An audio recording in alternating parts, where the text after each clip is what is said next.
Bien, mesdames, messieurs, on va démarrer à l'heure. Et s'il y en a qui nous rejoignent, ils nous rejoindront en cours. Eh bien, d'abord, je vous remercie à toutes et à tous d'être là.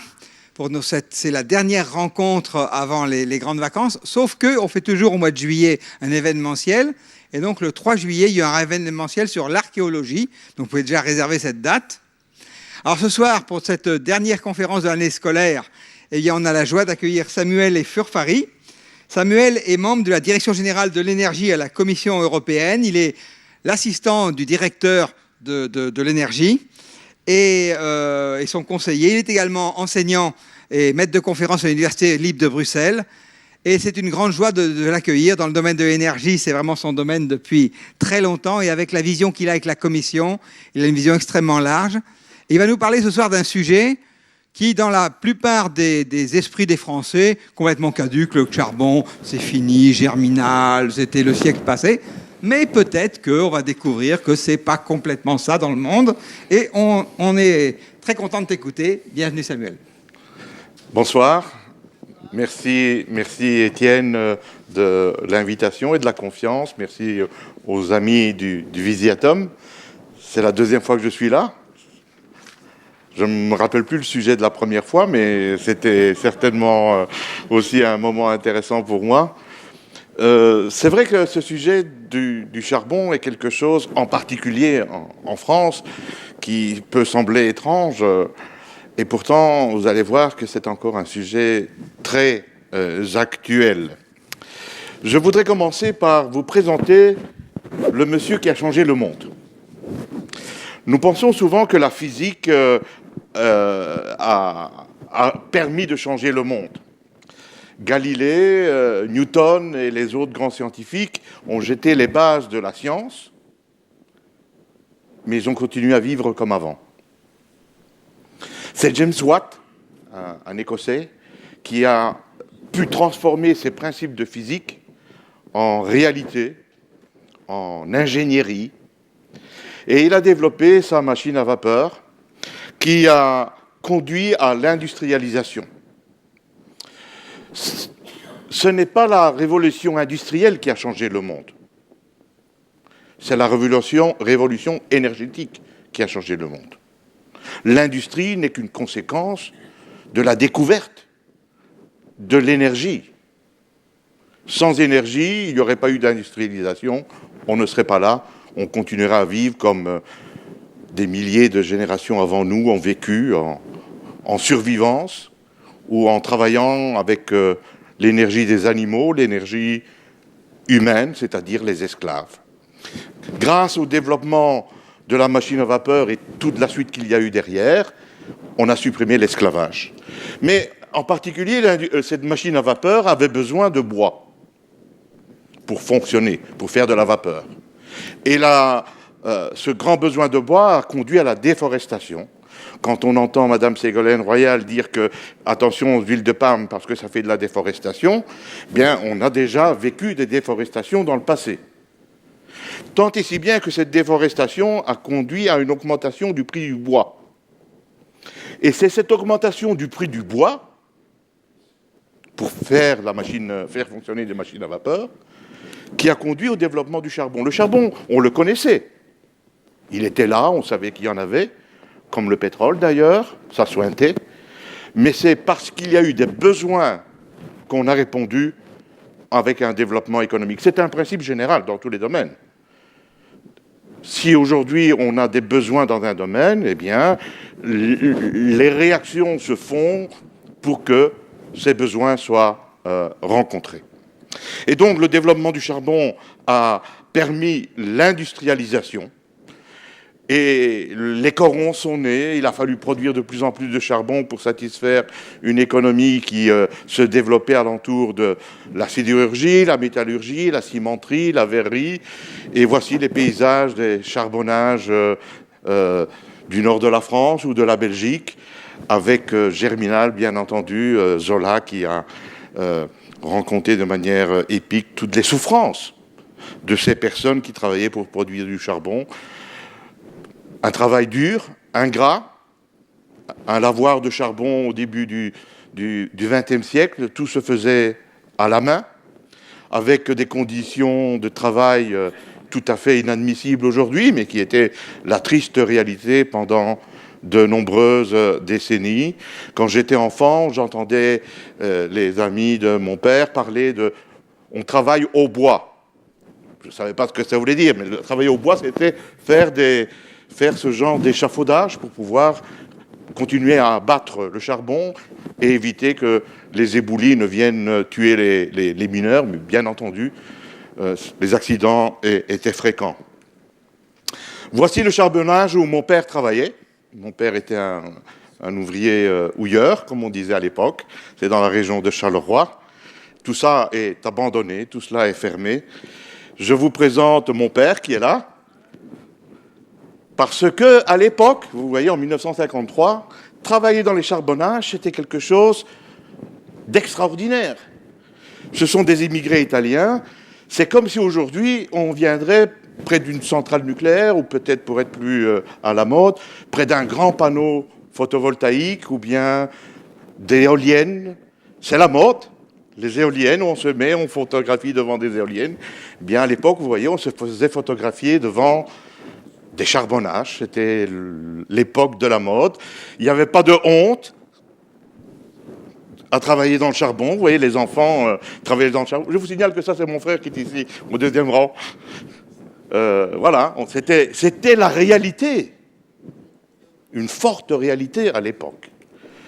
Jusqu'au jour où il y a eu cette catastrophe terrible à Marcinelle, avec 262 morts, je ne me rappelle plus le nombre exact, mais les trois quarts étaient des Italiens d'un même village dans les Abruzzes, et ça a perturbé toute l'industrie houillère en Europe.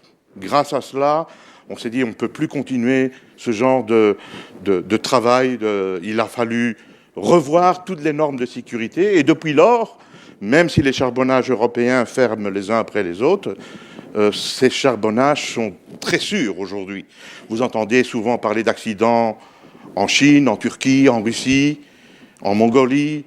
Bien, en Europe, il n'y en a pratiquement plus. Non pas parce qu'il y a presque plus de mines, c'est vrai, mais parce qu'on a pris à bras-le-corps tous les problèmes de sécurité en matière de sécurité des mineurs.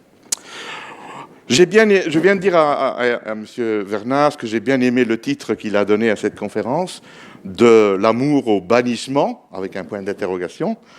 Et donc on va commencer par l'amour, pour montrer qu'en effet, l'Europe a aimé le charbon.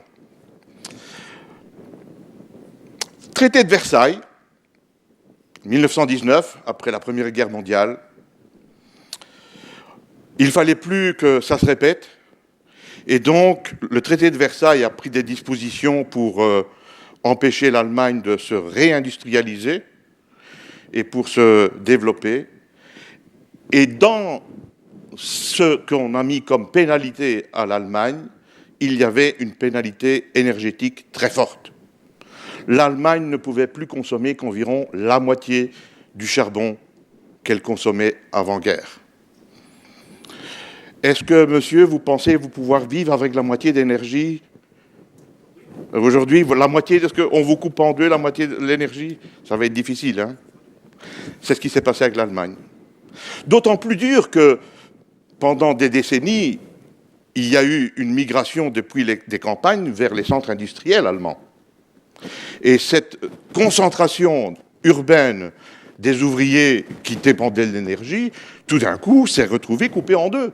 On ne pouvait plus produire du charbon, on ne pouvait plus se développer comme avant, on ne pouvait plus utiliser l'énergie, et donc il y a eu vraiment une grosse souffrance dans les zones urbaines allemandes, qui a conduit, malheureusement, à la Seconde Guerre mondiale, 70 millions de morts, pas seulement en Europe, dans le monde entier, une hécatombe terrible. Notez bien que le fameux Keynes, le fameux économiste Keynes, était un des membres de la délégation britannique qui négociait le traité de Versailles, et il s'est fâché et il a quitté la négociation, il a quitté Versailles, parce qu'il a dit c'est pas possible qu'on impose des mesures aussi draconiennes à l'Allemagne. Et il a publié un livre quelques mois après, un livre d'économie, hein, avec tous les chiffres qui étayaient sa thèse, en disant « Nous courons à la catastrophe parce que ce traité de Versailles est une erreur économique ». Et cela a conduit, bien entendu, à la Seconde Guerre mondiale. Après la Seconde Guerre mondiale, dès le mois de juillet 1946, dans le château de Caux, CAUX, sur le lac Léman, près de Montreux, ce fameux château, un pasteur protestant, Frank Bullmann, a invité des Français et des Allemands pour essayer de se réconcilier. C'était quand même quelque chose d'extraordinaire. 1 an et 3 mois après la fin de la guerre, de dire, écoutez, mettons-nous d'accord, essayons de se parler. La première année, ça a été difficile. La deuxième année, encore plus. Et puis, un peu à la fois, Adenauer est allé à Caux et également Schuman est allé à Caux. Et là, on leur a parlé de paix et de réconciliation. Le pasteur Bullmann est parvenu à faire rencontrer Adenauer et Schuman pour leur dire « cessons de faire la guerre ». Et c'est grâce à cela qu'est née l'Europe que nous connaissons aujourd'hui. L'Europe, tant décriée aujourd'hui du point de vue économique, est en fait la résultante de cette initiative de paix du pasteur Bullmann pour essayer de mettre ensemble la France et l'Allemagne et de tourner définitivement la page. Ça a marché, puisqu'aujourd'hui nous sommes reconnus comme étant une entité de paix. C'est la zone dans le monde qui est le plus en paix, certainement. Et donc le prix Nobel de la paix, en fait, est une reconnaissance qu'on est parvenu à faire la paix et la réconciliation entre les peuples européens. Et c'était grâce à quoi? Eh bien, figurez-vous que c'était grâce au charbon. C'est le charbon qui a été à la base de ce qu'on connaît aujourd'hui comme Union européenne. Le traité de Paris, le traité CECA, la communauté européenne du charbon et de l'acier, voulait mettre ensemble les outils qui servent à faire la guerre. Pour faire la guerre, à l'époque, il fallait du charbon, de l'énergie et de l'acier. Et en mettant en commun les ressources charbonnières et sidérurgiques, on est parvenu à faire la paix. C'est le contraire de Versailles. À Versailles, on a voulu exploiter la force de l'énergie pour punir l'autre. Ici, on s'est dit, on va faire l'inverse. On va partager l'énergie. Et vous allez voir que je vais terminer là-dessus aussi tout à l'heure. Et donc, ce traité CECA, traité de Paris, a permis de créer une nouvelle harmonie en mettant en commun les productions d'acier et de charbon. On a créé un traité qui avait une durée de vie de 50 ans, et puis progressivement, ça a été intégré dans le traité aujourd'hui de Lisbonne. Mais j'aimerais bien insister pour dire que tous les pères fondateurs, hein, Robert Schuman et Jean Monnet, et les autres 6 signataires du traité de Paris, n'avaient pas uniquement une vision de marché. Il fallait créer un marché intérieur du charbon, faire circuler le charbon et l'acier. Mais il y avait également des mesures sociales, comme je vous ai dit tout à l'heure, pour protéger les mineurs. Avec aussi, toujours présent dans l'Union européenne, comme vous pensez à l'Union européenne, pensez toujours recherche. On est ici dans un centre de recherche, c'est important de souligner. L'article 55 du traité CECA insistait sur la nécessité de faire de la recherche et de financer la recherche. À la fois recherche sidérurgique et charbonnière, bien entendu, sur la production, mais également sur l'utilisation. Il y a 60 ans et 15 jours aujourd'hui, on a passé une nouvelle étape. C'était la conférence de Messine. La conférence de Messine, les 6 ministres des Affaires étrangères se sont réunis dans cette ville de Sicile pour dire que va-t-on faire maintenant qu'on a le traité CECA? Comment allons-nous faire pour continuer à intégrer nos pays pour avoir plus de paix et de prospérité? Et figurez-vous que on a lancé là-bas l'idée de créer le marché commun, comme on l'appelait à l'époque, la politique agricole commune, mais une des grosses innovations présentées à la conférence de Messine, c'était de dire qu'il n'y aura pas d'avenir pour la communauté sans une énergie abondante et bon marché. Aujourd'hui, mesdames, messieurs, c'est la même chose. Il ne peut pas avoir d'avenir dans le monde sans une énergie abondante et bon marché. Moins il y a d'énergie, moins il y a qualité de vie, moins il y a d'hygiène, et plus la société régresse. Il nous faut de l'énergie si nous voulons continuer à nous développer. Et à l'époque, quelle était l'énergie, puisqu'à part le charbon qui déjà faisait l'objet du traité de Paris? À l'époque, quand il parlait d'énergie ici, il visait surtout l'énergie atomique, comme on l'appelait alors. Cette conférence de Messine a jeté les bases du traité Euratom, le traité qui gère encore aujourd'hui toute l'énergie atomique civile, l'énergie nucléaire civile en Europe. C'est important, je tiens à insister là-dessus parce qu'il faut qu'on comprenne que l'Europe est née sur cette question de l'énergie. Et aujourd'hui, c'est toujours la grosse préoccupation.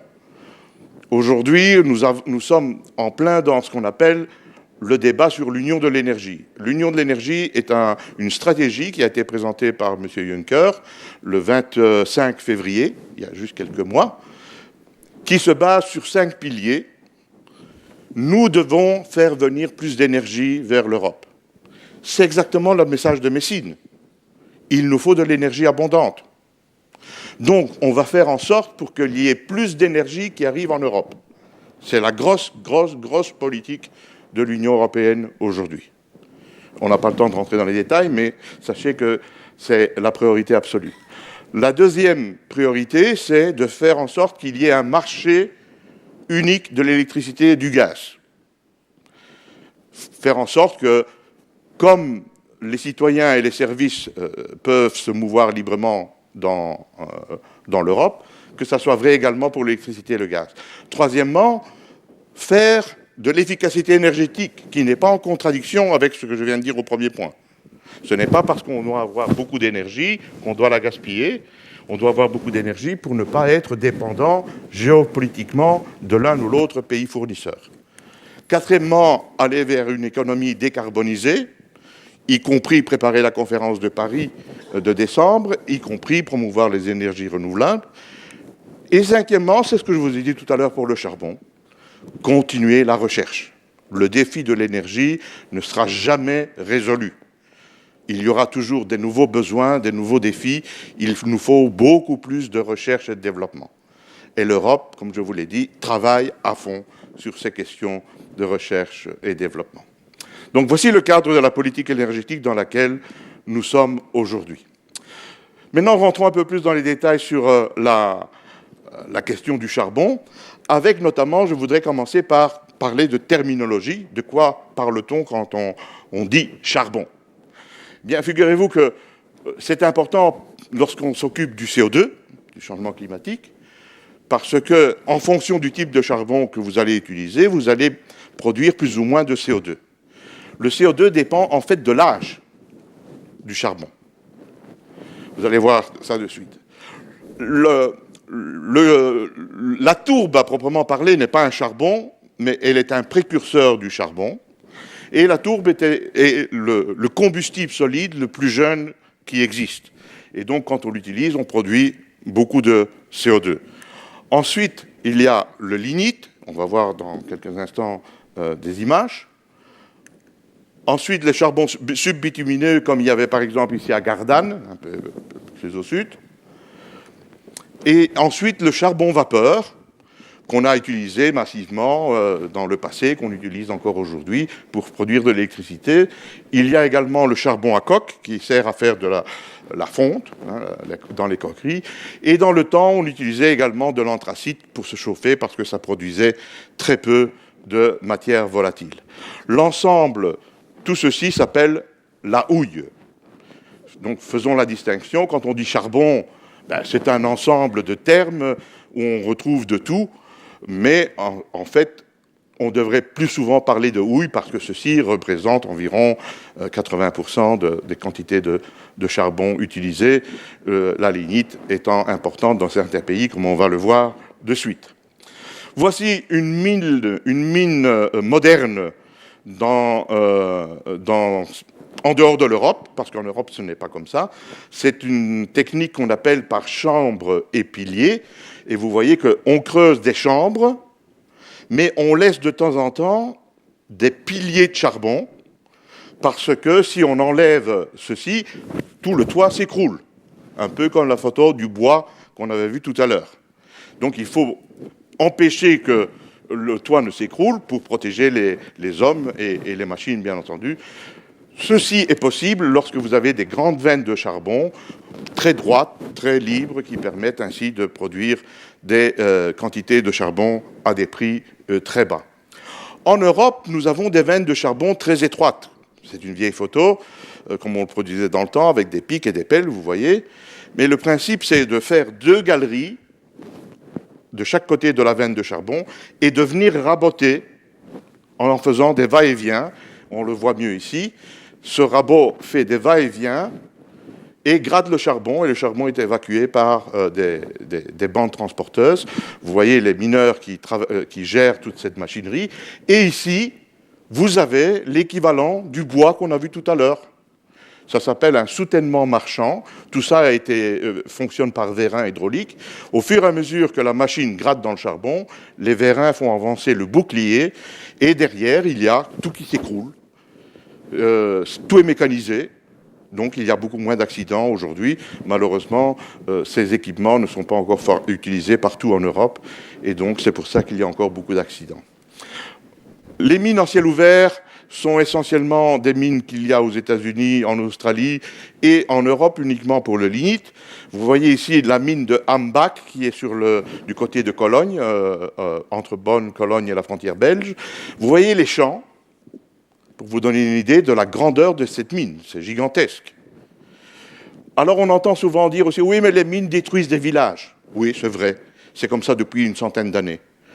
S'il y a un village ici, la mine va le happer, et derrière, elle va être reconstruite, ça se fait régulièrement. Voici ce que peut être une mine à ciel ouvert, et voici le genre d'engin qui gratte la terre. Vous voyez que c'est gigantesque par rapport à la taille d'un homme. Tout ça permet de produire énormément dans ce cas-ci, de lignite, à des prix très concurrentiels.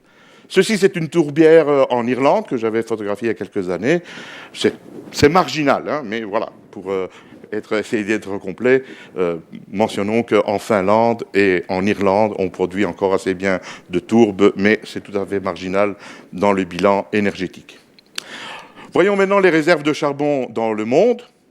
Vous avez en bleu foncé les réserves de pétrole et en bleu clair les réserves de gaz dans le monde. Et d'office ressort le Moyen-Orient, bien entendu, au point de vue réserve d'hydrocarbures. Mais si vous ajoutez le charbon, là, l'image change. Parce que le charbon est de loin l'énergie fossile la plus abondante qu'il y a au monde. Et en plus, elle se trouve dans des zones qui ne sont pas le Moyen-Orient. Donc, avec un souci de géopolitique, il est certain que, on y reviendra tout à l'heure, le charbon a des très grands avantages pour pouvoir pacifier la géopolitique du monde. Les réserves, si on le regarde par pays, vous voyez qu'il y a un pays qui se détache, les États-Unis. Plus d'un quart des réserves de charbon dans le monde se trouvent aux États-Unis, la Russie, la Chine, des très grands pays également. Et je souligne l'Allemagne quand même, 5% des réserves mondiales, c'est pas négligeable par rapport à tout le reste, comme vous le voyez. Donc on a, contrairement aux hydrocarbures, des nouveaux acteurs qui viennent jouer dans le domaine de l'énergie grâce au charbon. Et ça, c'est fondamental, bien entendu. Juste un exemple pour vous dire que les nouveaux acteurs sortent constamment. Par exemple, au Mozambique, le deuxième pays plus pauvre au monde, on a découvert des gisements dans la province de Tete, dans le village de Moatis. J'ai pas le temps, hein, mais je vous invite à aller sur Google et chercher Moatis. Et vous allez voir, c'est impressionnant. Avec un Google Maps, et vous vous approchez de la mine, c'est vraiment fantastique. Par exemple, cette mine de Moatis qui est en train d'être ouverte, hein, c'est un processus en cours, avec des capitaux, comme vous le voyez, japonais et brésiliens. Eh bien, cette mine, jusqu'à Moatize était reliée au port de Beira, avec une vieille ligne de chemin de fer. Mais la mine est trop importante pour cette ligne de chemin de fer, et on est en train de construire une nouvelle ligne de 912 km pour rejoindre le port de Nacala, en eau profonde, pour pouvoir exporter ce charbon vers le reste du monde. Et il va traverser le Malawi, cette ligne va traverser le Malawi. Je vous signale que cette ligne est financée par le Danemark, les Pays-Bas et l'Union européenne. Si le charbon se développe partout dans le monde, ce n'est pas le cas dans l'Union européenne. Vous avez ici la dégringolade de la production de houille en Europe et la forte chute de production de lignite en Europe aussi, et puis une stabilisation ces 15 dernières années. Donc vous voyez qu'on est en train de produire de moins en moins de houille et de lignite en Europe. Pourquoi ?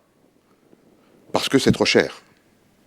Ça coûte nettement moins cher de transporter du charbon des États-Unis, de Colombie ou d'Australie, quitte à traverser 2 océans, et le charbon arrive dans les ports européens moins cher que dans la production nationale. Le pays qui se détache, c'est la Pologne, qui produit à la fois de la houille et un peu de lignite. Et puis, si on regarde la lignite, vous voyez que c'est l'Allemagne qui est le deuxième producteur en Europe. Ce n'est pas nouveau. L'Allemagne, on va le voir plus loin, est depuis longtemps un grand producteur de lignite. Mais vous voyez aussi que la Tchéquie, l'Espagne, la Grèce, la Roumanie, la Finlande, la Slovaquie, bref, toute une série de pays continuent à produire de la houille et du lignite en Europe. Le Royaume-Uni continue aussi à produire du charbon. Tout ceci, maintenant, doit se faire sans aide publique. Pendant longtemps, pour des raisons sociales, pour ne pas fermer les mines et pour ne pas mettre au chômage des milliers de mineurs, l'Union européenne autorisait le soutien public au charbonnage. Tout ça est en train de se terminer. Pour 2018, il ne peut plus y en avoir. Et d'ailleurs, il n'y en a presque plus, parce qu'on ne peut plus continuer à donner des subsides à une production d'énergie fossile. Donc tout ce qui reste là, pratiquement, est aujourd'hui concurrentiel. Et notamment en Pologne, avec les mines de Silésie qui produisent énormément de charbon, la Pologne étant un pays qui fait très confiance au charbon. Dans les années 80, on a pensé que l'avenir, c'était le charbon. Pourquoi ? Parce que dans les années 70, on avait lancé l'idée qu'on devait arrêter la croissance par manque d'énergie. Le Club de Rome avait publié des rapports, le rapport Meadows, en disant « En 2000, il n'y aura plus de pétrole, et donc on ne peut pas continuer comme ça, il faut trouver d'autres solutions. » Alors, il y a quelqu'un qui a très bien compris ce message du Club de Rome qui dit « Il n'y a plus d'énergie, donc on va avoir des ennuis. » Eh bien, le colonel Kadhafi a très bien compris. Il dit « Ah, vous pensez qu'il n'y a plus de pétrole. Puisque vous pensez qu'il n'y a plus de pétrole, vous allez faire ce que je vous dis. » J'aime bien cette photo avec la baguette, là. Vous dire « Mais non, vous qui allez faire ce que je vais vous dire. » Et il a convaincu les pays de l'OPEC, en 2 jours, d'augmenter le prix du pétrole de 17%, de mettre des taxes de 70% pour les compagnies internationales et de diminuer de 5% par mois la production de pétrole, jusqu'à tant que vous aurez un soutien envers Israël. Le but de Kadhafi, c'était, puisque vous dites qu'il n'y a plus de pétrole, vous allez vous mettre à genoux parce que vous allez abandonner le soutien à Israël. Ça, c'était une conséquence dramatique pour l'Europe, parce que nous dépendions pratiquement uniquement du pétrole du Moyen-Orient. Et c'est ce qui a créé les crises des années 70, où on a vraiment eu peur, avec des dimanches sans voiture, parce que du jour au lendemain, on s'est retrouvé avec des conditions insupportables du point de vue économique et du point de vue géopolitique. Et donc, qu'est-ce qu'il a fallu faire ? Développer rapidement une nouvelle stratégie. Quand je suis rentré à la Commission européenne, la stratégie s'appelait Coconut. Marrant comme nom, hein. Co, parce que co veut dire coal, charbon en anglais. Et donc on répétait Coconut, Coconut, Coconut, parce que le premier co, c'était on doit faire confiance au charbon. Le deuxième co, c'est conservation, en français, économie d'énergie. C'était l'époque où on disait en France, on n'a pas de pétrole, mais on a des idées. Et donc, il a fallu d'art développer toute une série de politiques d'économie d'énergie.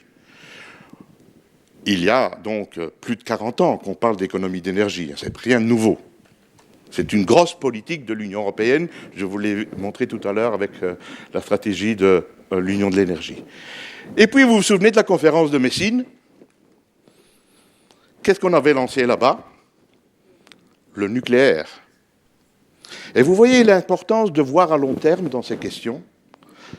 En 1955, en juin 1955, on se dit qu'il faut préparer quelque chose, une solution à long terme, le nucléaire. Il a fallu 25 ans pour préparer la filière, et le nuc, évidemment, c'était le nucléaire. Donc, pour répondre à la crise pétrolière des années 70, il fallait développer le charbon, les économies d'énergie et le nucléaire. Tant et si bien que le Conseil européen de 1980, de 9 juin 1980, avait dit qu'il fallait que 70 à 75% de l'électricité soit produite avec quoi? Coconuc. Si on se dit ça aujourd'hui, on va nous prendre pour des fous, n'est-ce pas? Les 3/4 de l'énergie qui doivent être produite en Europe avec du charbon et du nucléaire. C'était la solution de l'avenir à l'époque. Tant et si bien que dans mes cours de l'époque, vous voyez qu'on prévoyait des consommations de charbon à la hausse, consommation de pétrole à la baisse. Dans tous les journaux, on parlait du charbon, c'était le sujet à la mode. Plus à la mode qu'aujourd'hui ne le sont les énergies renouvelables. Je dis pourquoi plus? Parce que là-bas, il y avait une crise d'urgence. Il fallait vite faire quelque chose.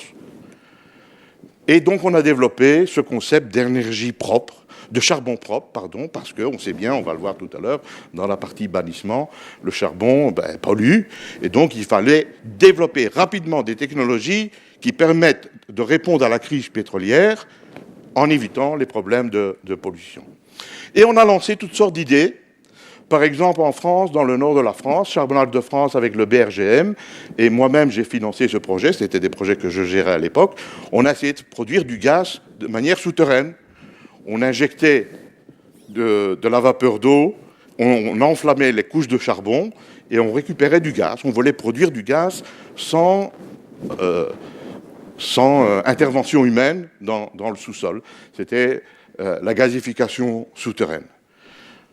Tout ça n'a pas duré 15 ans parce qu'il y a eu un boom de l'industrie gazière.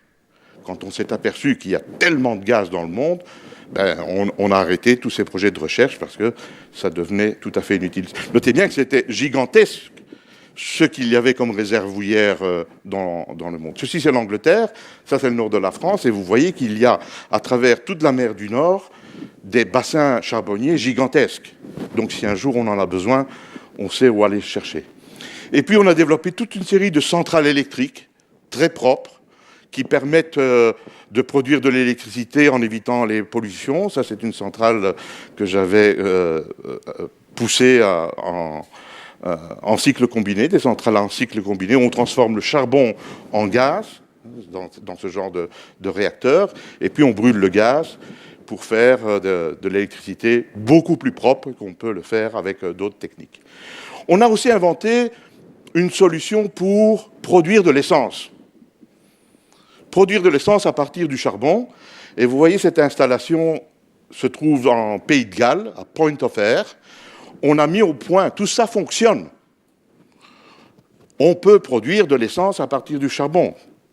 C'était l'inauguration, la fin du projet, où on remettait le rapport final. On a arrêté de faire tout cela parce qu'on s'est aperçu que le Club de Rome s'était complètement trompé. Le Club de Rome disait qu'il n'y avait plus de pétrole en 2000. Eh bien, vous voyez qu'il y a de plus en plus de pétrole. Donc, on s'est dit que c'est inutile de continuer. Mais on a archivé tout cela. Toute la documentation nécessaire pour relancer ces projets se trouve dans des caisses, en archives, au ministère de l'économie à Londres. Tout est là. Si un jour on en a besoin, on peut le faire. Je vais faire une petite parenthèse historique, puisqu'on parle de cela, avec de nouveau ce qui s'est passé pendant la Seconde Guerre mondiale. Rommel, pourquoi devait-il aller perdre son temps en Afrique du Nord, avec tous les champs de bataille qu'il y avait déjà en Europe? C'était pour le pétrole. Parce que sans pétrole, vous ne faites pas la guerre.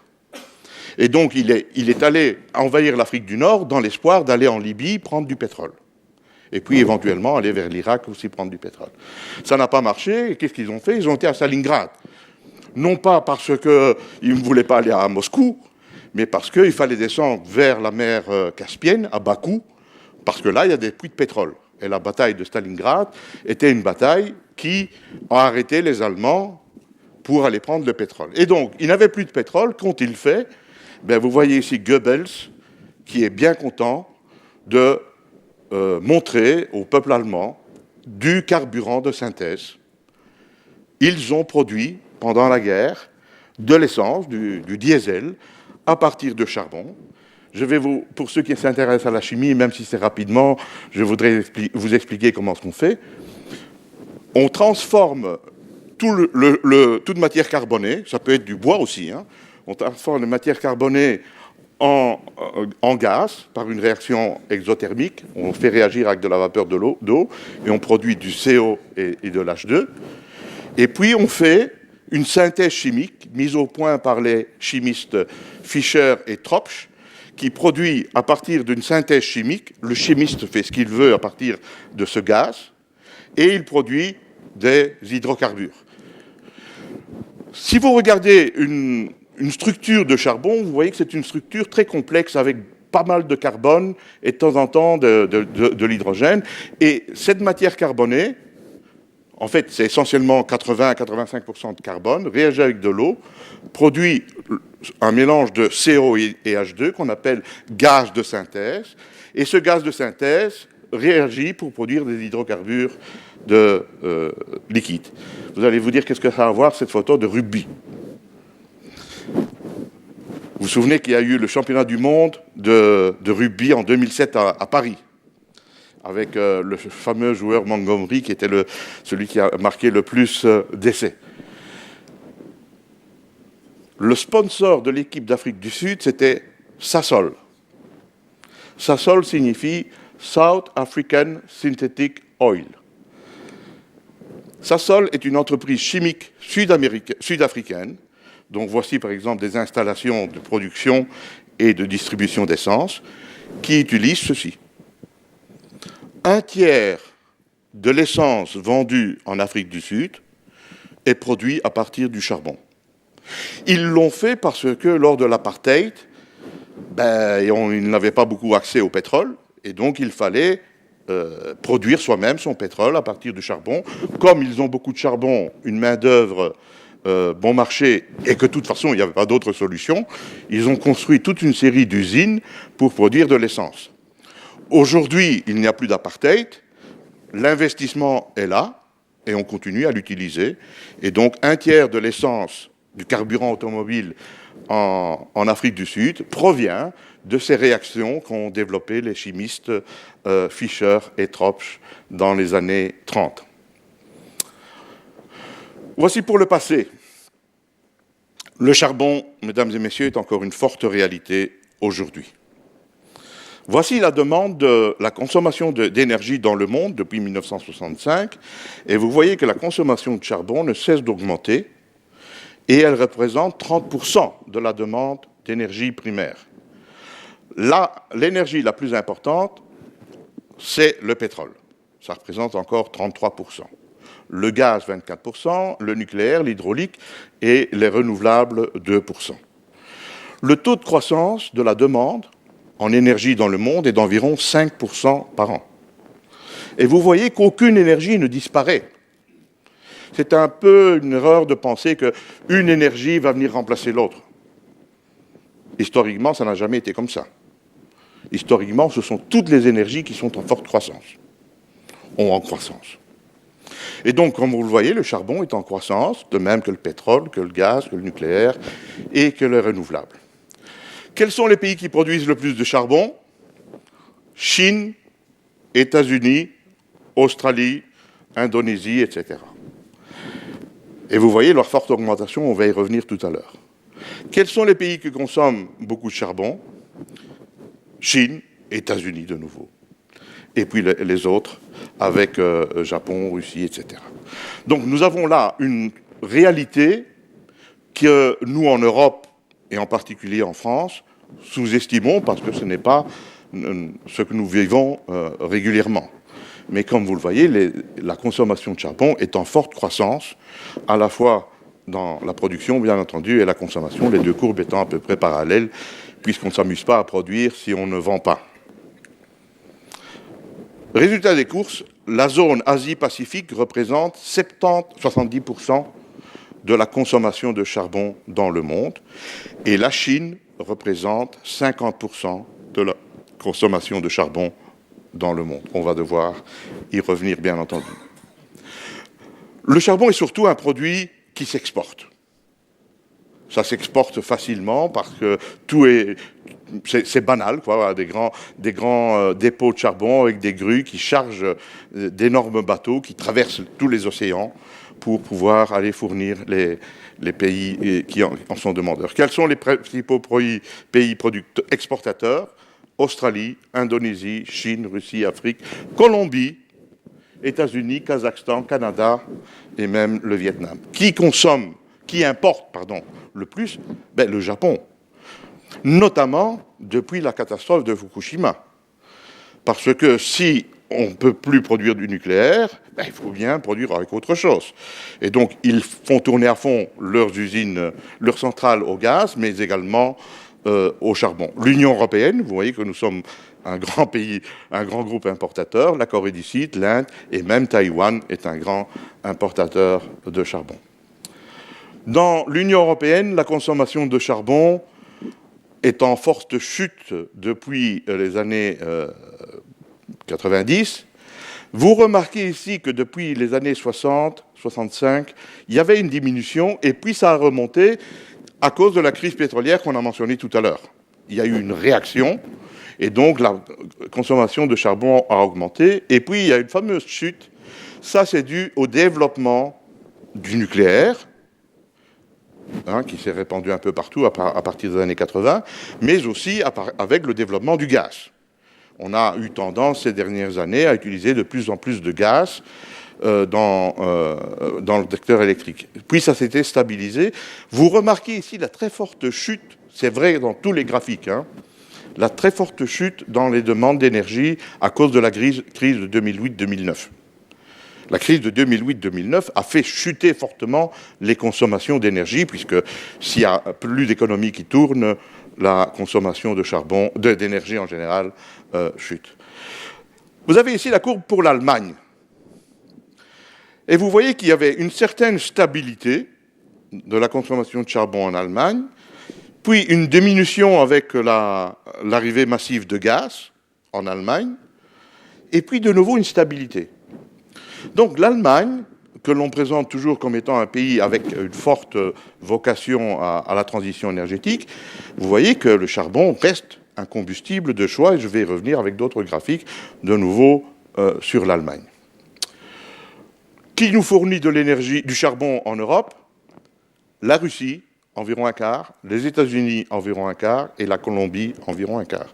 C'est intéressant de remarquer que Colombie, dont on ne parle jamais, n'est-ce pas, si ce n'est pour autre chose, la Colombie est un pays qui fournit énormément de charbon à l'Union européenne, ce qui est bon pour notre stabilité géopolitique, puisque nous dépendons d'un pays avec lequel, normalement, on n'a pas de conflit géopolitique. 7% d'Australie. Le charbon traverse tout l'océan Indien, l'océan Atlantique, et arrive dans les ports européens à un prix concurrentiel. Et puis, je voudrais souligner aussi que la Russie n'est pas seulement un gros fournisseur de charbon, mais ce l'est également, comme vous le savez, de gaz, mais surtout de pétrole. Et donc, nous sommes fortement liés, Union européenne, avec la Russie, tant pour les hydrocarbures liquides et gazeux que pour le charbon. Ce graphique, très rapidement, pour vous indiquer que le prix du pétrole et du gaz peuvent s'envoler, le prix du charbon reste stable. parce qu'il n'y a pas d'enjeu géopolitique. Et l'Australie, le Canada, la Colombie ne jouent pas aux manettes de la géopolitique. Et donc, l'avantage du charbon, c'est sa stabilité du prix nettement moins cher que tout le reste. Et donc, dans un monde où l'économie prime, bien forcément, le charbon a des grands avantages par rapport au reste. Si maintenant on regarde au niveau mondial, ce que ça représente le charbon, vous voyez que c'est quand même 30% de tout ce qu'on avait vu tout à l'heure, hein, 32%, 33% pour le pétrole, c'est le même graphique qu'on a vu tout à l'heure, présenté différemment. Mais si maintenant on passe à l'électricité, ça change tout. L'électricité ne dépend pas du pétrole. Il faut être fou pour produire de l'électricité avec du pétrole aujourd'hui. On le faisait avant la crise pétrolière des années 70, mais aujourd'hui on ne le fait presque plus. Ça, ce sont des conditions particulières dans les îles ou certains endroits où on ne peut pas faire autrement. Mais vous voyez que plus de 40% de l'électricité du monde est produite à partir de charbon. On ne peut pas négliger cette réalité. Elle est très forte. C'est de loin la forme de production d'électricité la plus importante au monde. L'hydraulique, 16%, le nucléaire, 11%, même si en Europe, c'est 28%. Le nucléaire, c'est 28% de l'électricité en Europe. Au niveau mondial, c'est 11%. Vous voyez, donc, quand on parle d'électricité dans le monde, la première chose qu'on doit se dire, c'est charbon. Le combustible de loin préféré pour les pays pauvres, c'est le charbon. Pourquoi ? Parce que l'OPEC n'est pas là. Et donc, il n'y a pas quelqu'un qui vient vous embêter. Donc, du point de vue géopolitique, pas de souci. Deuxièmement, ça coûte bon marché, comme on vient de le voir, et l'utilisation est simple. Tous les pays pauvres peuvent faire fonctionner une centrale au charbon. Ce sont des technologies simples qui donnent au prix de l'électricité charbon un net avantage sur tout le reste. Et donc, dans des pays émergents, les pays en développement, la solution la plus simple, la moins chère, c'est le charbon. Résultat des courses, vous voyez la production d'électricité dans le monde avec le charbon qui est de loin l'énergie primaire qui prime pour la production d'électricité.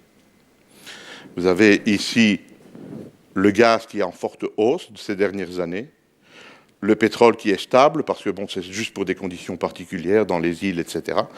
Et puis vous avez les autres renouvelables, en dehors de l'hydraulique, qui représentent 4% au niveau mondial. Donc vous voyez que si on s'intéresse à ce qui compte, forcément, on ne peut pas négliger la production d'électricité dans le monde à partir de charbon.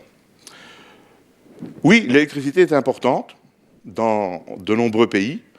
En Afrique du Sud, 94% de l'électricité est produite à partir de charbon, abondant, bon marché.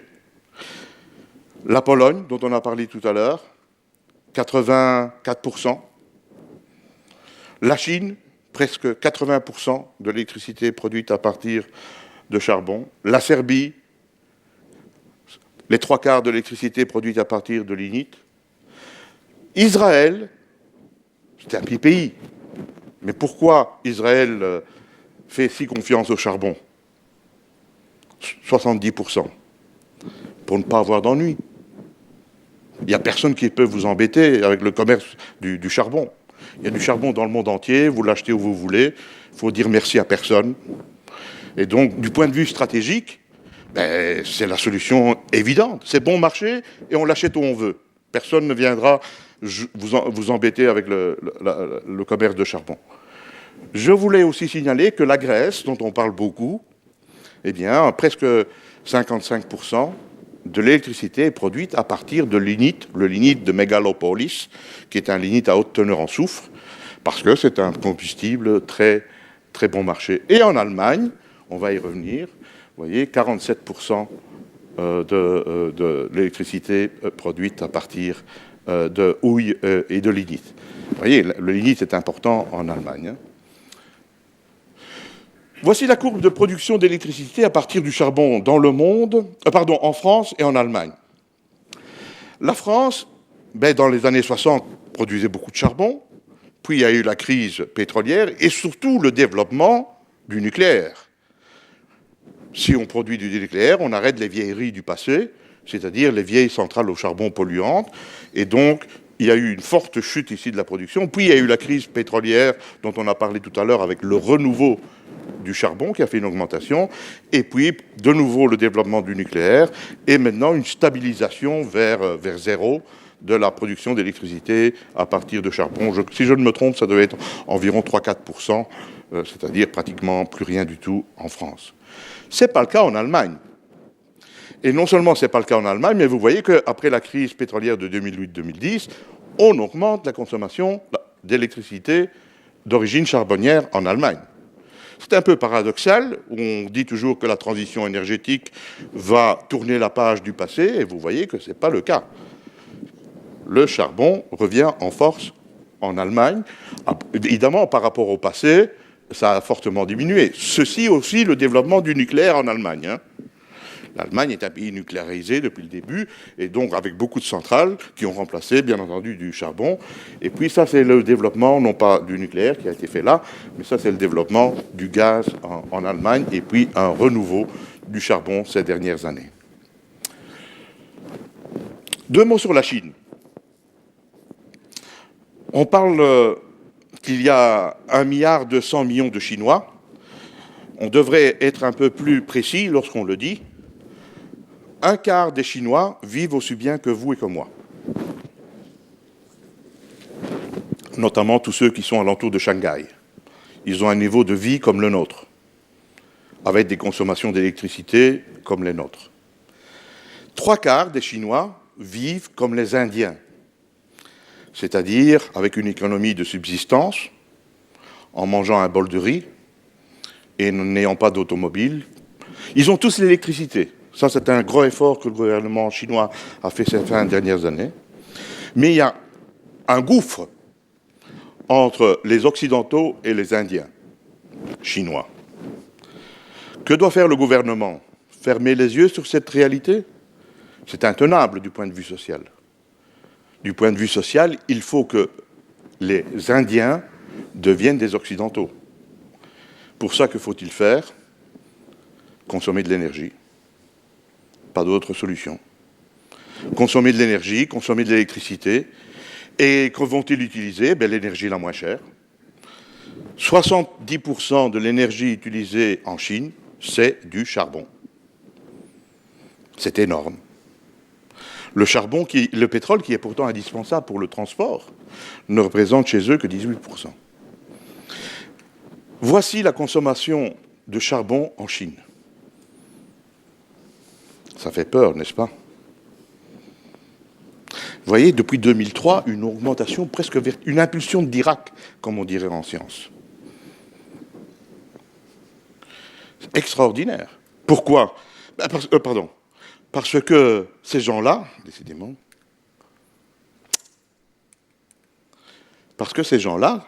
sont sortis de leur économie de subsistance pour avoir une qualité de vie comme la vôtre.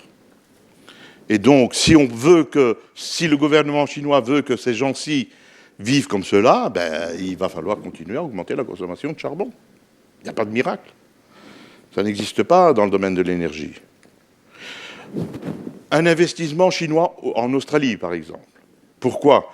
Eh bien, ils investissent dans l'ouverture de mines, la création d'un chemin de fer, la création d'un port. Dans les détails, on ne va pas rentrer pas le temps de vous montrer tous les détails, pour exporter du charbon en Chine. C'est indispensable pour eux.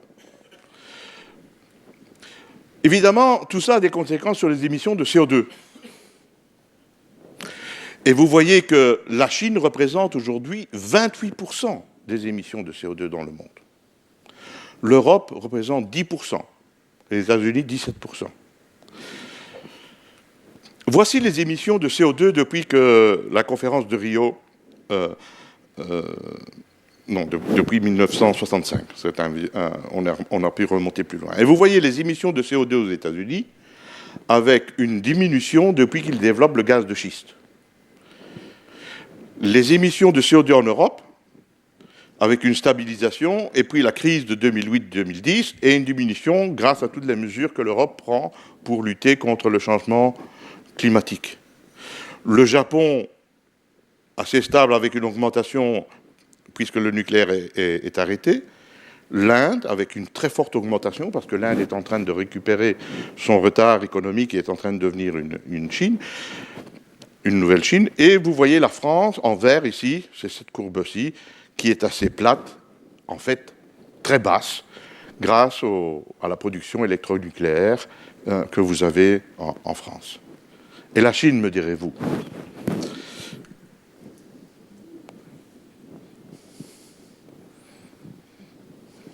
Pas de commentaire, n'est-ce pas? C'est la courbe parallèle à l'autre du charbon. Alors, tous nos efforts ici, ils sont bien vains par rapport à cette augmentation spectaculaire en Chine. Et si on tient compte qu'il y a 3/4 de Chinois qui vivent comme les Indiens, il y a fort à craindre que ceci ne cesse de croître. C'est la raison pour laquelle la conférence de Paris de décembre n'est pas aisée. Il y a d'autres pays qui suivent la même tendance. Le plus impressionnant, c'est la Chine, mais en mettant tous les autres pays qui suivent la même tendance, on comprend pourquoi ce n'est pas facile d'avoir un accord à Paris. Parce que si on veut avoir de la croissance économique, il faut utiliser de l'énergie, et malheureusement, les émissions augmentent. Donc la Chine a promis de réduire ses émissions à partir de 2030. Quelque part ici. On verra. Alors on vous dit aussi, la Chine est en train de miser sur les renouvelables. Et on vous présente par exemple la forte croissance de l'éolien en Chine entre 2009 et 2010. Vous voyez, on vous présente des graphiques comme ça. Vous voyez, c'est en forte croissance ces dernières années. Il faut vous méfier quand on vous présente des graphiques en pourcentage. Il vaut mieux les regarder parfois en valeur absolue et faire les deux. Il faut utiliser les deux. Voici la production d'électricité au charbon, l'hydroélectrique, le nucléaire, et puis la petite ligne rouge, jaune, là-bas, c'est le renouvelable. Donc vous voyez qu'on vous dit que les Chinois sont en train de miser sur le renouvelable. Oui, ça augmente. Mais il faut rester aussi sérieux devant l'ampleur des choses. Intéressant aussi de remarquer qu'entre 2000 et 2014, donc sur 14 ans, la croissance de la demande en pétrole, plus celle de gaz, plus celle d'hydraulique, plus celle de renouvelable et un peu de nucléaire ici, est un peu plus grande que celle de charbon. Donc, la croissance de la demande de charbon en 14 ans représente les 3/4 de la croissance des autres énergies. Ce qui veut dire qu'il est à craindre qu'en 2030, les émissions de CO2 dans le monde n'explosent si on ne prend pas des mesures. De nouveau, la raison pour laquelle la conférence de Paris sera importante et délicate. Je vais bientôt terminer. Vous avez ici... Ah non, il me reste encore quelque chose à dire. La production de charbon aux États-Unis, et vous voyez comme elle chute ces dernières années à cause du développement du gaz de schiste aux États-Unis. Et ce charbon bon marché des États-Unis arrive en Europe, les augmentations qu'on a vues tout à l'heure, puisque le charbon bon marché des États-Unis trouve place ici en Europe. Le titre de notre conférence était « De l'amour au bannissement ». Alors, pourquoi le charbon est-il en train d'être banni, du moins en Europe? J'aime cette photo d'André Kesnetz qui montre ce qu'était le passé à Paris, avec le bon poêle qui chauffait les bistrots. On a connu ça dans le passé. Et on a connu ça aussi, Mary Poppins, n'est-ce pas? Que faisait Mary Poppins avec le Swift Cheminée? Ils essayaient d'éviter les problèmes de pollution à Londres, parce que Londres était comme ça, dans les années 50 et 60. Le smog de Londres, c'était dû au chauffage au charbon. Il fallait bien se chauffer. On se chauffait avec quoi? Avec ce qu'il y avait comme énergie, le charbon. Et le charbon, ça pollue. Et ça créait le smog. Aujourd'hui, c'est la même réalité en Chine. Quand on vous dit qu'il y a de la pollution en Chine, les Jeux Olympiques de Pékin étaient en danger tellement il y avait du smog à Pékin, oui, c'est la réalité. Seulement, il faut faire attention. Ça n'a rien à voir avec le CO2. Hein. Le CO2, c'est ce qui sort de notre bouche. Que je sache, il n'y a pas de fumée noire qui sort de ma bouche, n'est-ce pas? Et dans la vôtre non plus. Ceci n'a rien à voir avec le CO2. Le problème de pollution atmosphérique n'a rien à voir avec le CO2. Ça a à voir avec les émissions de soufre, d'oxyde d'azote et de particules. Et ça, c'est de la pollution évidente, comme il y avait en Europe, comme il y a aujourd'hui en Chine. On est parvenu à l'éliminer en Europe. Les Chinois sont en train de faire aussi le nécessaire pour l'éliminer. Qu'est-ce qu'ils sont en train de faire? Supprimer les poêles au charbon. Les Chinois sont en train de supprimer le chauffage au charbon. Et ils construisent quoi? Des centrales électriques hyper modernes. Toute cette forte croissance de la consommation de charbon en Chine ne se fait pas avec des poêles au charbon. Ça se fait avec des centrales les plus modernes qui existent au monde. C'est normal. Ils achètent aujourd'hui une centrale, ils vont acheter une centrale d'aujourd'hui, pas une centrale de 1950. Et aujourd'hui, les centrales les plus modernes au monde sont construites en Chine. Et donc, les plus propres, les centrales les plus propres au monde sont construites en Chine. Je vais vous montrer ce qu'on a fait en Europe, justement, pour éviter cette pollution qui créait le smog. Voici, par exemple, une centrale au charbon. Vous voyez le stockage du charbon, l'installation où on broie le charbon. Ici, c'est la chaudière, la chaudière ici, et puis les installations en machine, et puis la cheminée. Est-ce que vous ne trouvez pas bizarre qu'il y a quelque chose après la cheminée? Normalement, où s'arrête votre voiture? Pardon? Au pot d'échappement. La voiture, elle s'arrête au pot d'échappement. Après votre voiture, il n'y a rien, n'est-ce pas? Après le pot d'échappement, il n'y a plus rien. Le pot d'échappement, c'est la fin de la voiture. La cheminée, c'est la fin de la centrale. Eh bien non. On a installé des usines chimiques derrière pour éviter la pollution.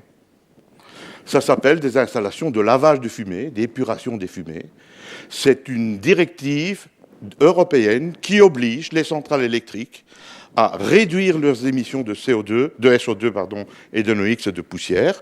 Et tout cela par de la chimie. On ne peut plus construire une centrale électrique aujourd'hui sans mettre une usine chimique derrière. Oh, évidemment, aujourd'hui, on met la cheminée derrière. Parce qu'aujourd'hui, on ne ferait plus comme ça. Ça, c'est une réparation. Sur une vieille centrale, on a mis une usine chimique où on pouvait la mettre. Quel est le résultat? Vous le voyez ici. Élimination des oxydes d'azote, élimination des oxydes de soufre, parce qu'on a envie de vivre dans un monde propre. On ne veut plus vivre le smog de Londres. On a supprimé les poêles au charbon, ce n'est pas pour recommencer avec les centrales au charbon. Il faut donc éliminer les émissions de SOx et NOx, et vous voyez le résultat spectaculaire qu'on a eu en Europe. Et on continue à renforcer les directives. Régulièrement, l'Europe renforce les directives pour continuer à tendre vers zéro. Évidemment, il y a des limites physiques ou économiques, mais on est en train de faire cela. Et les Chinois font aussi, bien entendu, la même chose. Il n'y a pas de raison qu'ils ne fassent pas ce qu'on fait. Juste un dernier mot avant de terminer. Au point de vue émissions de CO2, là, on ne peut rien faire, si ce n'est essayer de capter le CO2. De quoi s'agit-il? Les fumées on capte le CO2 dans la fumée par des processus chimiques. De nouveau, la chimie est très importante en énergie. On transporte cela par tuyau et puis on l'injecte dans les roches, exactement comme on est en train de faire avec dans les plateformes pétrolières ou gazières en mer. Quand il y a trop de CO2, on l'injecte dans les gisements. Ceci existe. Ça se fait de manière tout à fait courante et banale. Ceci c'est le même principe, donc ça peut fonctionner. Mais comme vous voyez ici avec les coûts, c'est trop cher. Donc aujourd'hui, ça ne se fait pas beaucoup. Si on veut éliminer les émissions de CO2, ben, il va falloir payer plus cher parce que cette technique qui s'appelle la Carbon Capture and Storage, la capture du carbone et le stockage, existe. Physiquement, c'est tout à fait faisable, mais c'est trop cher. Je vais passer ceci. Juste, oui, non. Je termine avec ceci pour vous dire que nous vivons en matière d'énergie une lutte fratricide. Tout le monde tape sur le nucléaire, mais tout le monde tape aussi sur le pétrole, et tout le monde tape sur le gaz, et tout le monde tape aussi sur le charbon, et on tape aussi sur les renouvelables. Il y a actuellement des enjeux économiques énormes qui font que les lobbies qui veulent défendre leur point de vue poussent les arguments pour attaquer les autres. Par exemple, il y a aujourd'hui une association du lobby renouvelable, pas écologiste, renouvelable, avec le lobby du gaz. Et ils sont en train de faire le forcing pour dire que le mauvais de la casse, c'est le charbon. Mais le charbon ne se laisse pas faire. Et les pétroliers, par exemple, cet article est un article qui montre que le fonds norvégien, les Norvégiens prélèvent une partie de leurs bénéfices sur le pétrole et le gaz qu'ils produisent pour les futures générations. Ils ont environ 700 milliards en dépôt. Eh bien, ils viennent de décider d'enlever de ce fonds de gestion tout ce qui touche de près ou de loin au charbon. Pourquoi ? Parce qu'il faut défendre le gaz, bien entendu. Donc on se retrouve avec une situation où le charbon est finalement le dernier de la classe, si on regarde les critiques. Mais comme vous l'avez vu, ce n'est pas tout à fait la réalité dans le monde. Le monde est en train de continuer à penser au charbon. Je termine avec une présentation de livres que j'ai publiés récemment, et notamment de ce livre que m'a demandé l'Académie royale de Belgique, que j'ai intitulé « L'énergie de la guerre vers la paix et la sécurité ». On a parlé du traité CECA, on a parlé de l'Union européenne, qui est un havre de paix grâce à l'énergie.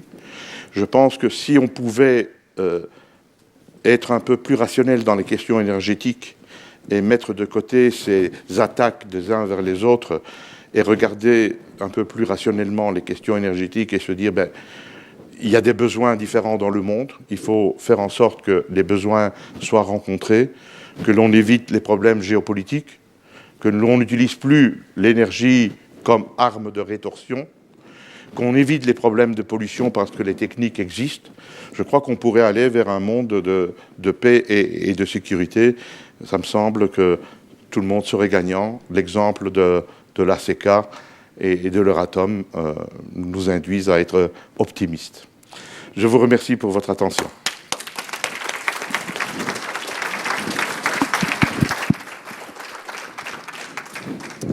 Bien, maintenant c'est ouvert aux questions. Qui est-ce qui veut poser la première ? Personne ? Moi, alors, je vais faire une petite remarque. J'ai bien apprécié Samuel tout ce que tu as dit, mais souvent, c'est vrai qu'on diabolise le charbon. Et quand on regarde en Chine, il y a eu un boom du charbon des 50 dernières années absolument gigantesque. Donc, il y a des smogs, il y a de la fumée. N'empêche que sur un siècle, les Chinois ont gagné 36 ans d'espérance de vie. C'est-à-dire qu'entre l'analyse bénéfice-risque, le fait de ne pas avoir d'énergie ou d'avoir de l'énergie et de la pollution, eh bien, l'analyse bénéfice-risque, ils ont gagné 36 ans d'espérance de vie. Donc on ne peut pas leur reprocher d'avoir fait ça, parce qu'on aurait fait pareil. Maintenant, ils vont certainement gagner sur la pollution aussi, et ils vont encore gagner quelques années d'espérance de vie. Alors, est-ce que ça vous a mis envie d'une question ? Vous dites rien des réserves, à quelle vitesse elles s'épuisent? Alors, c'était important ce que vous dites là, parce que c'est quelque chose avec laquelle j'insiste toujours avec les étudiants. D'ailleurs, je viens de terminer la correction des examens, c'était une des questions. La notion de réserve est une notion dynamique. La réserve aujourd'hui n'a rien à voir avec la réserve de demain, parce que la réserve dépend de la technologie que vous avez au moment où vous quantifiez vos réserves et du prix que vous êtes prêt à mettre pour extraire ces réserves. Comme le prix fluctue, les réserves fluctuent. Comme la technologie fluctue, les réserves fluctuent. Exemple, le pétrole, dans les années 70, on pensait qu'il y en avait 30 années. Jusqu'à il y a quelques années, on pensait qu'il y en avait 40. Aujourd'hui, il y a 55 années de réserves de pétrole. Pour le charbon, ça fluctue aussi. Mais là, on est aux alentours de 200 années de réserves de charbon. Mais le globe n'est pas complètement connu. Il y a encore des endroits où on peut explorer du pétrole, du charbon, de l'uranium, tout ce qu'on veut. Donc c'est une notion dynamique et c'est même paradoxal. Plus le prix augmente, plus on trouve des réserves, puisqu'on dépense de l'argent pour aller en trouver. Donc charbon au moins pour 200 ans avec ce qu'on sait aujourd'hui. Vous avez parlé du lavage des fumées. Mais ce lavage des fumées crée forcément des liquides avec des boues. Et qu'est-ce qu'on en fait de ça? Oui. Alors, ce qui sort du lavage de fumée, c'est la réaction du CaO avec le soufre. On produit du gypse. C'est un sulfate de calcium. Et le sulfate de calcium est utilisé dans la construction pour faire des chapes, pour faire des matériaux de construction. Donc c'est un produit qui est utilisé pour faire des fonds de route. Donc le déchet est utilisé. On a financé d'ailleurs au niveau, je me suis occupé de cela, on a financé toute une série de projets. Dans le plein boom du renouveau du charbon, on a financé des techniques, toutes les techniques d'utilisation du charbon, mais également de gestion des déchets. Merci pour cette conférence qui m'a beaucoup impressionné. Par contre, une petite question, quid du réchauffement climatique dû aux gaz à effet de serre, dont le CO2 ? Parce que là, effectivement, à l'heure actuelle, quand il va y avoir la COP21, où il va y avoir, on va parler bien évidemment du réchauffement climatique et des conséquences du réchauffement climatique. Voilà, c'est un petit peu antinomique avec, on consomme de l'énergie, mais en même temps aussi on met quelque part... Ce que j'ai voulu vous montrer, c'est que d'un côté, on veut absolument réduire les émissions de CO2 pour la question du changement climatique, mais la réalité est autre. Donc moi, je vous présente la réalité telle qu'elle est. Et notamment la réalité dans les pays émergents. C'est pour ça que même, vous avez vu que les émissions de CO2 en Europe sont en train de diminuer, pour différentes raisons, mais dans le reste du monde, elles sont en train d'augmenter. Et la Chine a déjà dit à M. Obama, on verra après 2030. En attendant, on ne peut pas se permettre, nous, Chinois, de réduire nos émissions de CO2. Donc c'est tout l'objet de la préparation de la conférence de Paris, où il va falloir trouver une solution politique, parce que la réalité des nombres est celle-là. D'autres questions? Au niveau des installations thermiques proprement dites, aujourd'hui, il y a une évolution qui est assez notable, puisqu'on est passé sur les chaudières en particulier, du critique au supercritique. C'est-à-dire qu'aujourd'hui, on a des installations qui fonctionnent avec des rendements bien meilleurs, avec des fonctionnements à 280 bars, 680 degrés de surchauffe. Et on a effectivement des rendements qui sont... donc la recherche continue et évolue sur le charbon. L'ESVET, qui est un syndicat européen qui s'occupe du charbon, estime que la mise aux normes des installations au charbon va représenter 50% du marché de la maintenance des installations thermiques dans les 20 prochaines années. C'est assez considérable et c'est bien l'effort. Alors par contre, tout à l'heure, vous disiez au niveau du traitement de fumée, le traitement de fumée, c'est pas simplement sur les installations thermiques charbon, c'est sur toutes les installations qui ont été classées par le PRR, je ne sais plus le nom exactement. Et il y a eu un réel effort, notamment en France, et aujourd'hui, les DRIR et les anciennes DRIR font le forcing pour que les installations soient mises aux normes. Pas que sur le charbon. Je vous félicite que vous connaissez Eswet. J'ai été membre pendant quelques temps. Je suis un ami personnel du responsable de Eswet, Patrick Clarence.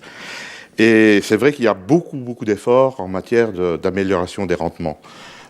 Les chaudières aujourd'hui sont très performantes. Elles ont des rendements très élevés.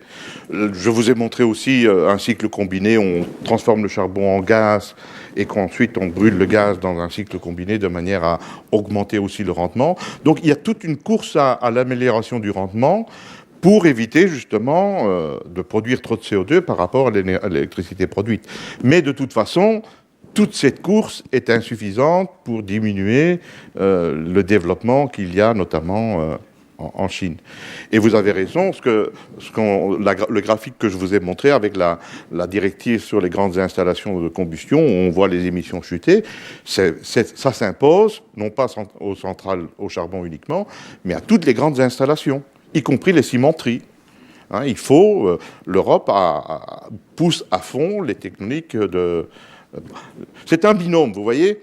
Il y a à la fois la technologie, hein, moi j'ai financé tous ces projets de recherche, développé des projets de recherche pour abattre les émissions de CO2, de SO2, NOx, etc. Mais en même temps, on fait la législation, des directives européennes qui obligent l'application de ces technologies. Et c'est un cercle vertueux. La technologie permet aux législateurs d'imposer de nouvelles normes, et puisqu'il y a de nouvelles normes, on fait de la recherche pour développer des nouvelles technologies. Et c'est vrai aux États-Unis, et c'est vrai un peu partout, parce que bon, personne n'a envie de vivre dans un monde pollué. Dans notre région, nous avons les mines d'Alès. Est-ce que les mines d'Alès sont encore un espoir de production, puisque, d'après ce que je comprends, la production de charbon minier va augmenter. Est-ce que sur Alès, il y a un espoir ? Je ne crois pas qu'il y ait des perspectives de développement à Alès, à Gardanne ou ailleurs en France. Oui, et même en Europe. Le problème, c'est la géologie. La géologie, elle ne va pas changer. Quel que soit le prix du charbon, la géologie va rester la même. Nous avons une géologie qui n'est pas favorable en Europe. Les veines de charbon sont très peu puissantes, très peu épaisses.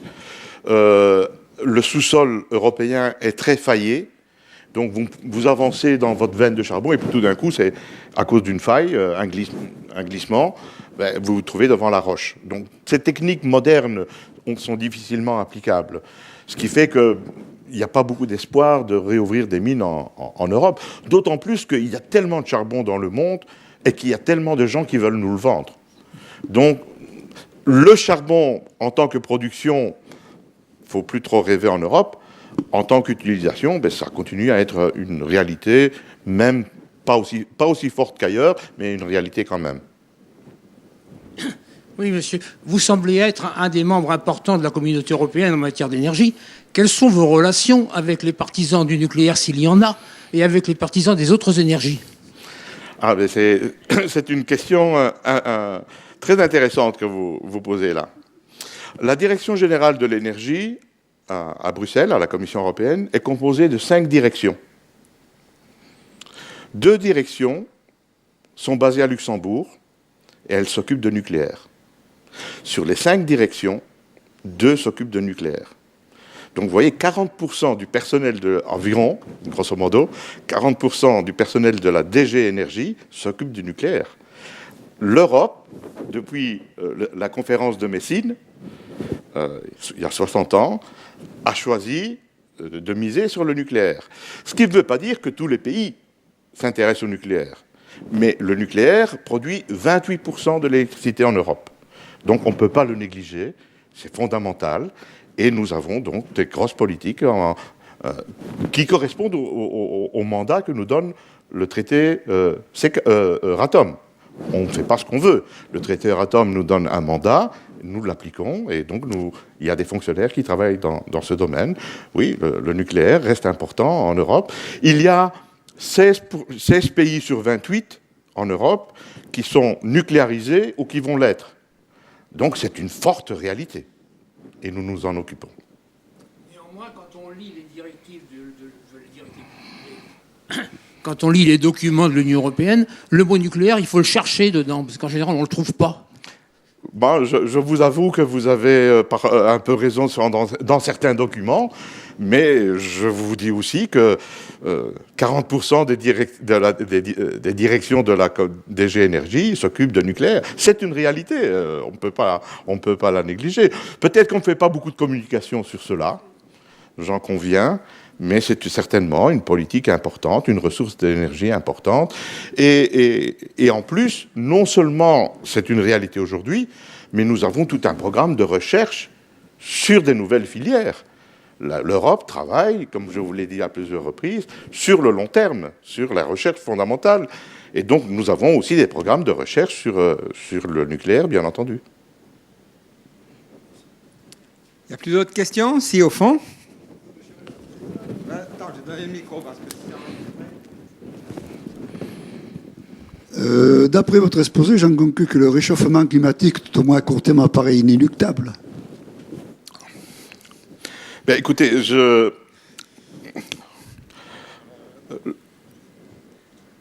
il faut regarder les choses telles qu'elles sont. Les émissions de CO2, depuis la conférence de Rio, ont augmenté dans le monde de 55%. Avec la tendance qu'il y a en Chine, en Inde, il est probable qu'elles continueront à augmenter au niveau global. Mais il faut aussi penser que plus on produit de CO2, plus on est quelque part inefficace. Parce que le CO2 est un sous-produit de la production d'énergie. Et donc, la recherche de l'efficacité énergétique est quelque chose qui conduit à l'abattement des émissions de CO2. Mais également, le développement du nucléaire, qui est de loin la source d'énergie qui peut produire en masse de l'électricité, je dis bien en masse de l'électricité, sans émettre de CO2. Donc, cette question du changement climatique est une question très délicate qui ne peut pas être résolue tout simplement en disant « il n'y a qu'à ». Si c'était faisable, on l'aurait fait depuis Rio en juin 92. Donc, c'est une question extrêmement complexe qui demande une politique volontariste dans tous les domaines et dans tous les pays qui prendra du temps. Et c'est pour ça que il faut observer ce qui va se passer à Paris en décembre, en étant conscient de ces enjeux. C'est une problématique énorme. On ne peut pas simplement se dire, oui, nous devons absolument limiter les émissions de CO2 et donc arrêter de construire des centrales au charbon en Chine. Ils ne vous écouteront pas. Donc il faut trouver une solution équilibrée qui ne casse pas la machine économique en général du monde, tout en ayant cet objectif à long terme.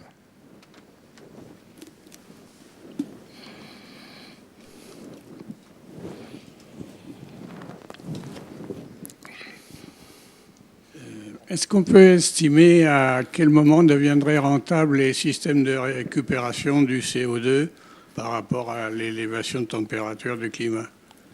C'est une question très délicate en ce sens que on essaye en Europe d'imposer un surcoût aux énergies fossiles pour pénaliser leur développement.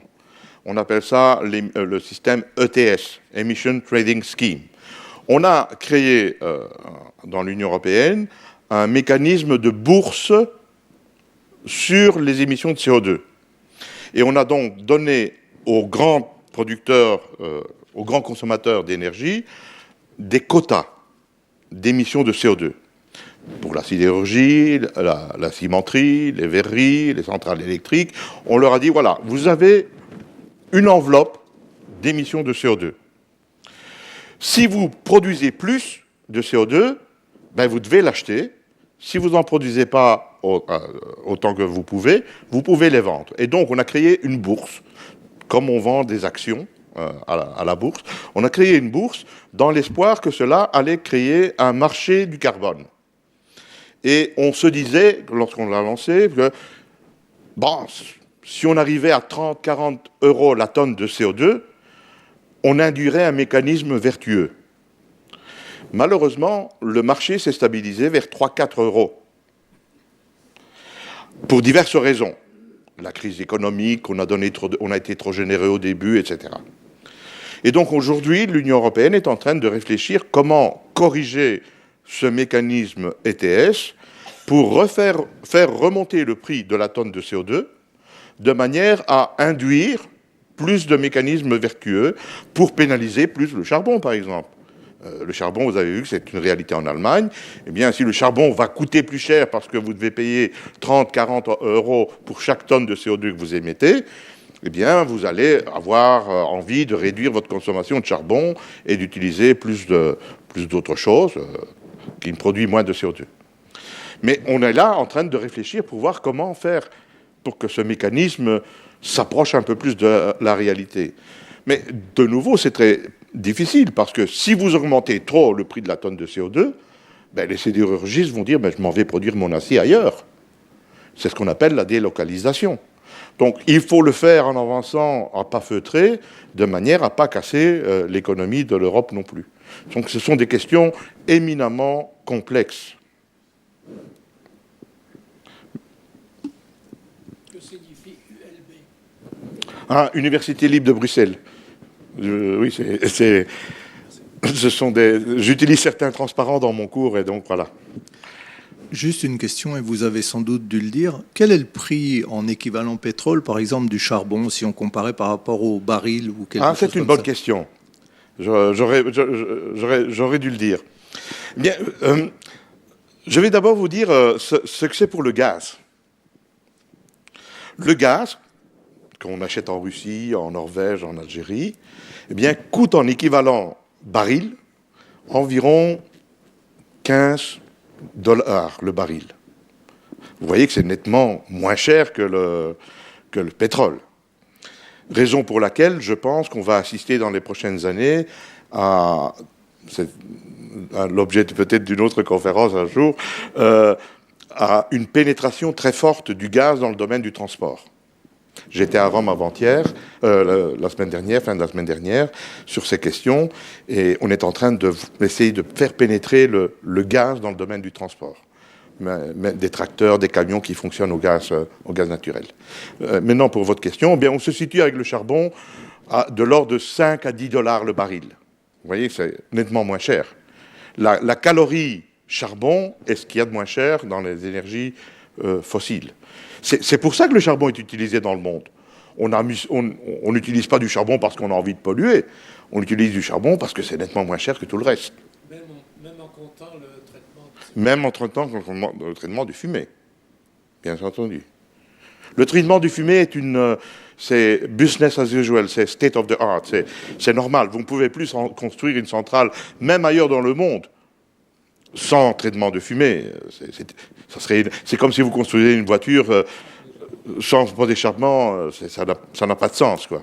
Aujourd'hui, tout le monde construit avec l'épuration de fumée, bien entendu, et des filtres pour les particules.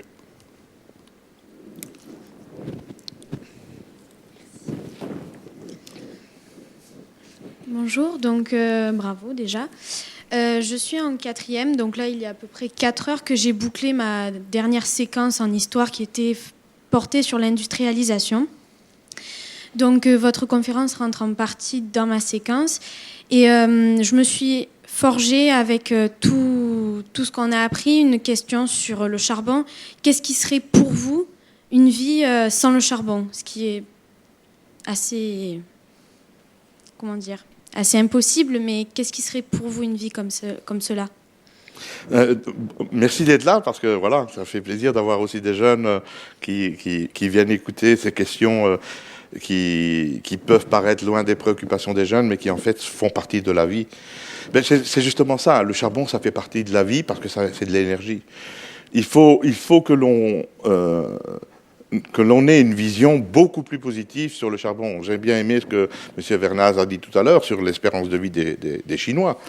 Leur espérance de vie qui passe de 36 ans à 70 ans, peut-être plus tard à 90 comme nous, c'est parce qu'ils utilisent de l'énergie. On a trop tendance à voir l'énergie uniquement par la lorgnette de la pollution. C'est pas correct. L'énergie, c'est ce qui a permis le développement du monde, l'abandon de l'esclavage.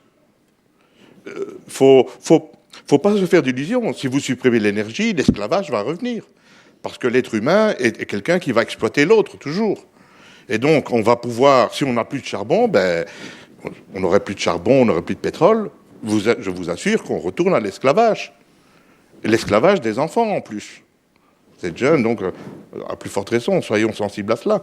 L'énergie, c'est la vie. La vie économique, le bien-être, l'hygiène. Un gouffre d'énergie, c'est l'hôpital. Un hôpital, c'est un gouffre d'énergie. Pour tout. Tout fonctionne à l'énergie dans un hôpital. Vous n'avez pas d'énergie, ben, on soutient un projet humanitaire dans le nord Kivu, au Congo, dans l'est du Congo, et on a vu, notre pasteur est revenu avec des images de l'hôpital et de l'infirmerie. Ben, ils ont des boîtes de stérilisation où on met des choses dans des boîtes en métal, et en dessous, on brûle du bois pour stériliser.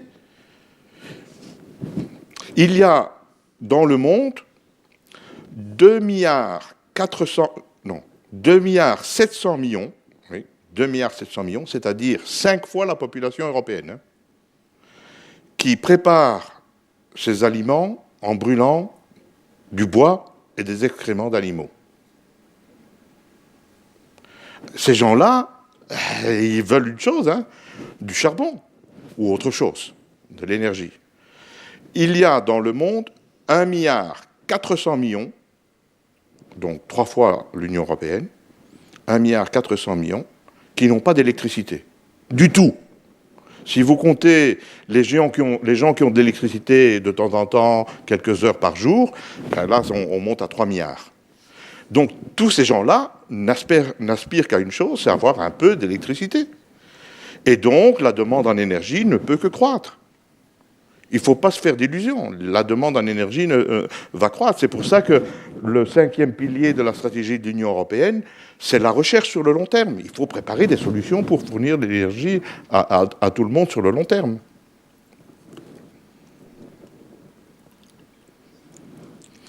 Là, encore une.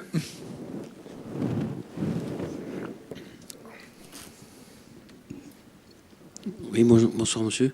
Vous avez dit tout à l'heure, vous avez donné le prix des barils, les différents prix. Est-ce qu'on considère que le rendement sur un baril, le rendement énergétique est le même pour le pétrole et le charbon? Non, parce que je vous ai donné le prix de la calorie. Hein. Si vous brûlez un baril de pétrole ou vous brûlez un baril de charbon. Mais ça aussi, c'est quelque chose qui est, hélas, trop souvent mal compris. Les énergies ont toutes leurs spécificités. Le charbon, à part l'exemple des nazis et de l'Afrique du Sud, ça ne sert pas à faire fonctionner des automobiles. Le charbon, ça sert pratiquement uniquement à faire de l'électricité. En Europe, il n'y a plus personne qui se chauffe au charbon. Bon, marginalement, ça existe, mais en fait, le charbon en Europe sert à faire de l'électricité. Mais le baril de pétrole ne sert pas à faire de l'électricité. Donc, en termes absolus, c'est ce que j'ai répondu à monsieur, au point de vue prix, mais on n'utilise pas le baril de pétrole pour faire de l'électricité, on n'utilise pas le charbon pour faire fonctionner des voitures.